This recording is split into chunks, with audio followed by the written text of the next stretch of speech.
Hey guys, welcome to the channel. For this video, we're going to do a basic strap replacement on this here steel fighting helmet behind me. So what I have is the old strap made of leather. I got the new one, which is biothane, which is going to be much more impact resistant and hopefully won't shear quite as easily. But I'll also show you how to set the rivets, and in the following video I'll do a basic buckle build, so stay tuned. So what we're going to do now is take this here pin, we're going to add a washer to it. Then once the washer is on, we're going to stick it through our strap.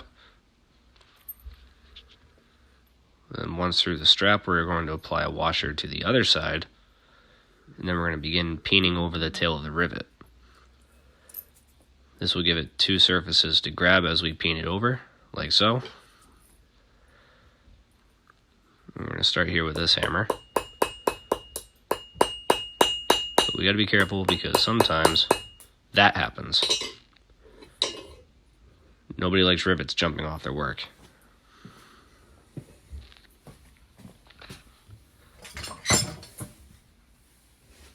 It's more of a minor inconvenience than anything.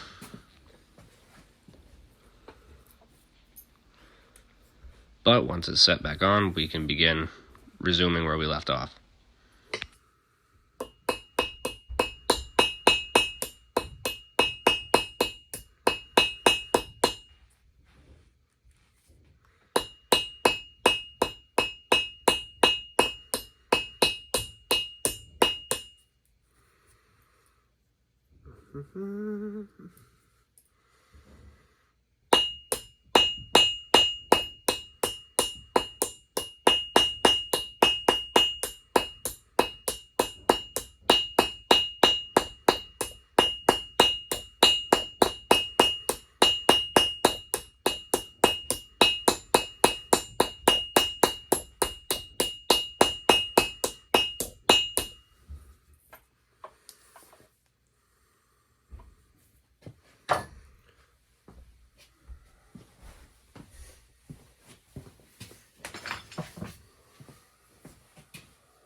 I decided to get a bigger hammer for this part.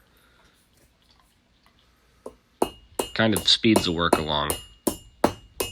Just gotta be careful of my thumb.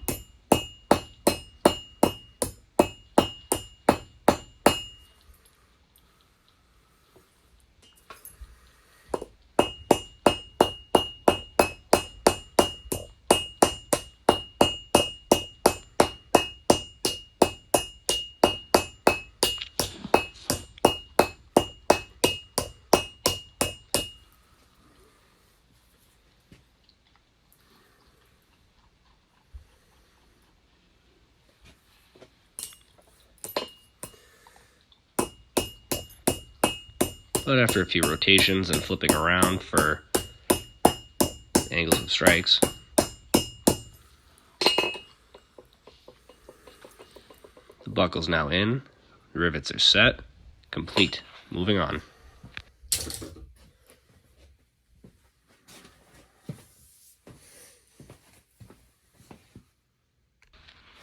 So we have our workpiece here. We'll be attaching the strap to the faceplate. And be removing this old rivet off the faceplate, and we're going to do that with an angle grinder and a cutoff wheel, cutting through the old rivet,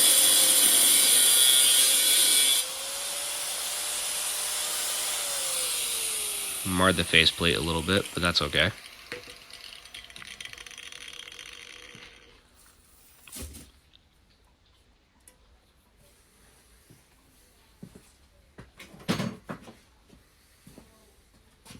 Using this cat's paw, pull that off, which came off easier than expected, which is fine. It'll set us up for the next step. After having found the proper size punch, attempt to hammer the old rivet tail through. Now it turned out that this thing was peened from both sides, so it had actually swelled and filled up the entire hole, grabbing the whole thing. So the punch wasn't going to work. So at this point, I elected to just say, to hell with it, and use a drill.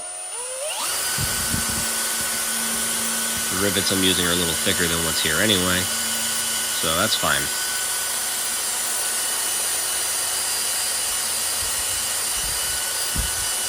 This was a strong rivet. It definitely fought me in the process.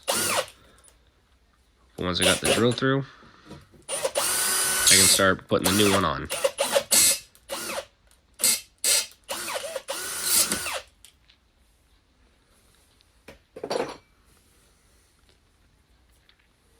Just check it for burrs.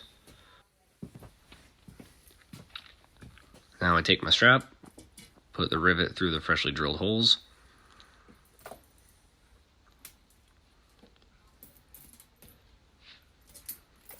Then on goes the strap, placing washer over the tail of the rivet. And once that is peened, the washer will hold the strap in place rather than just pulling straight through. Give it the most secure hold possible.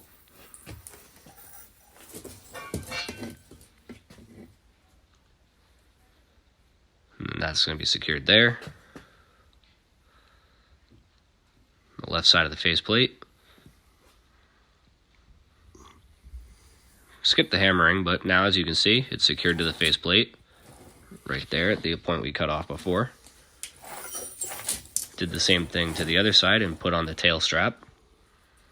That's nice and secured, as you can see. And that's going to have holes punched in it about every inch. So that once it's all punched through, it'll go right through the buckle. I can adjust it accordingly. And as you can see, rivet, strap, then there's the completed tail rivet. Cut and adjust. I didn't go every inch because, well, you can't get the buckle there, so that's about as tight as you're going to get it right there. Looks good as new.